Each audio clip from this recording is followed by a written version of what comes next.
ये ज़मान पार्क है, दूसरी तरफ भी आ गया हमला करने के, इस तरफ से भी शेलिंग कर रहे हैं। ये आया जी, चल आया, चल आया,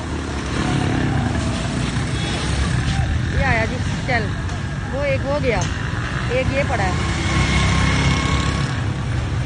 ये जी वहाँ खड़े हैं जी, जवान हमारे वो खड़े जी वहाँ पे चेक ट्राई करेंगे। एक वो पड़ा हुआ है। डूब मारो कुत्ते के बच्चों, डूब मारो, बगैर तो मर जाओ। ये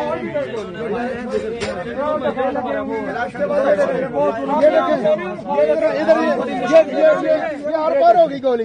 ये सुराख है, दूसरी तरफ देखें, ये पूरा सुराख, ये इधर से नीचे की तरफ करके जरा इसको देखें, बिल्कुल और नीचे करें जरा, आपको नजर आएगा कि ये पूरा होल है।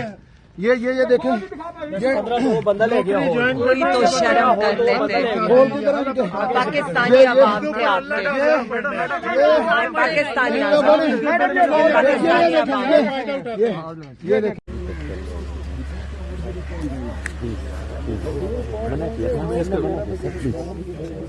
अच्छा जहाज जाना पे की भा की जाता की है फालतू पानी आंदे फालतू पानी जहाज बाहर निकल